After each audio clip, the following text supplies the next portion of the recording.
stats video. In this video, we're going to talk about how to compile our data for our box plots or our histograms for our research project. So in this video, we're going to take a look at, let me do this way. This video, we're going to take a look at how to compile a practice or fake data set. In this data set, I'm looking at how old your car is and its gas mileage. I also asked my survey participants what color their car was. So first thing I'm going to do is I'm going to state, just so that we're all on the same page, do older, well, maybe I should say do newer cars get better gas mileage?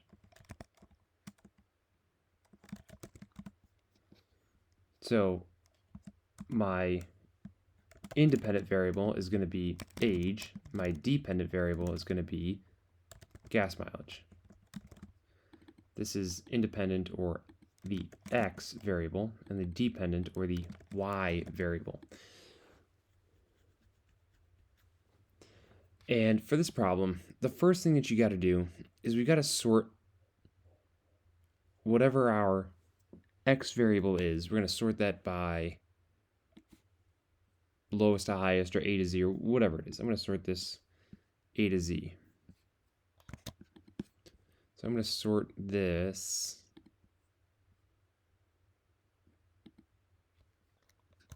A to Z.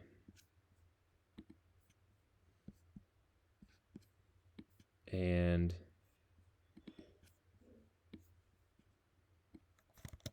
let me just move this over. So I sorted my x variable A to Z, or low to high, or whatever it is. And what I'm going to have to do is I'm going to have to figure out what's my cutoff. What groups do I want to make if I'm going to do a box plot here? So I've got how many data points?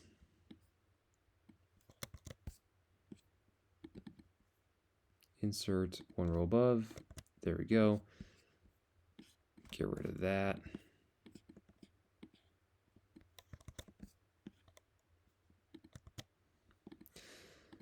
So the age of cars, I've got almost 70 data points.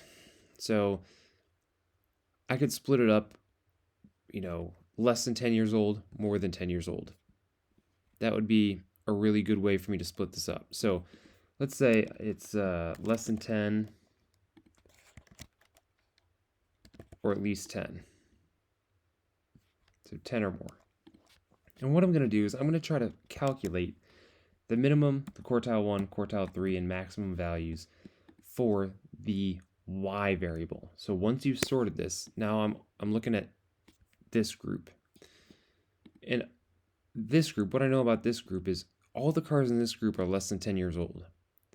So I'm not doing anything with that data anymore. That part doesn't matter. I just use that data to group my cars into newer cars and older cars. Less than 10 years old, at least 10 years old. So what I would do is, within that group, I'm going to highlight all that data, and that's the data that I'm going to use. So I'd say, let's find equals min. I want to find the minimum value of this data set, of those y values. Then for quartile 1, I'm going to type in equals quartile. I'm going to highlight the y variables again, the dependent variables. I want to find quartile 1. So that it found quartile 1 for me. Now what I'm going to do is I'm going to find, for this data set again, quartile 3.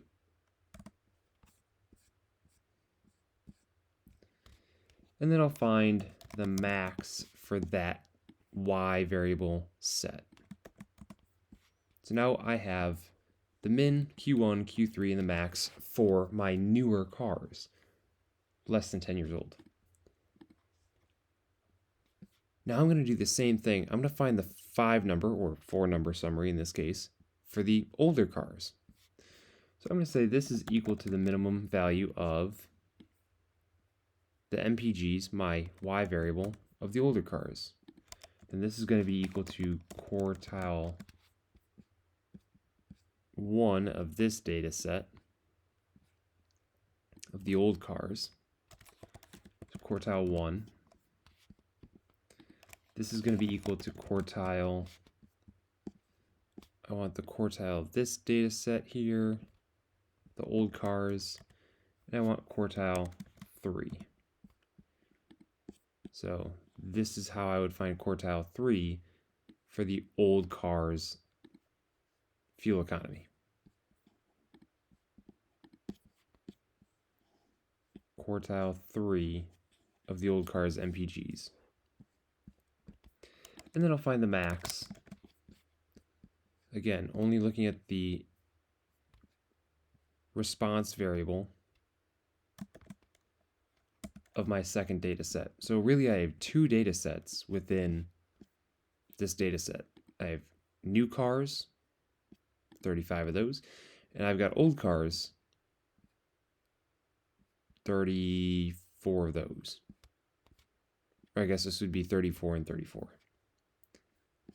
if I could count correctly. So what I've got here is I've got cars that are less than 10 years old. Let's call those new cars or newer cars. And these older cars. And what we're going to do is we're going to highlight. And if I want to make a box plot, I'm going to hit Insert, Chart. And I'm going to scroll down. So instead of column chart, I don't want a column chart. I want a box plot, which Google Sheets calls a candlestick chart. Uh-oh, this requires at least 5 columns. What's going on? So my low value got, what happens here? Google Sheets often does this. Switch the rows and columns. No, I don't want to do that. So my low is going to be the minimum value. The box opens at Q1, it closes at Q3, and the high is the max. Why does it switch the rows and the columns so often? I have no idea. That seems like a bad feature, but it does it. It's kind of nice if you accidentally switch it. That's neither here nor there. But there is my box plot.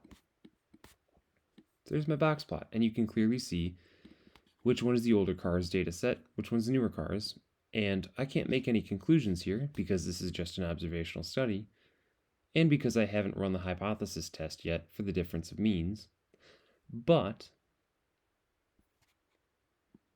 it looks like newer cars probably get better gas mileage than older cars, based on these box plots, which again, we cannot make any claims of association yet until we've run the 2-sample t-test. Now, what if I want to do it by color? Well, in that case, what I would do is let's get rid of this highlighting. So what if I wanted to do instead by color? Then what I would do is I would sort this sheet A to Z by color. Actually, let me highlight this. We'll sort this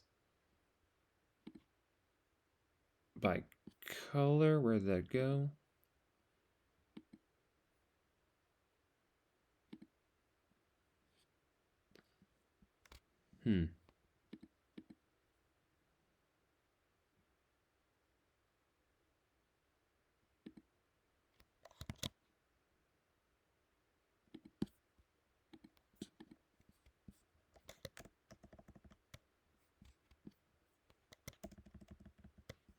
I would sort this by color, and I would do the same thing, but I would be looking at MPGs and seeing, do white cars and red cars get different fuel economy? Do gray cars and blue cars get different fuel economy?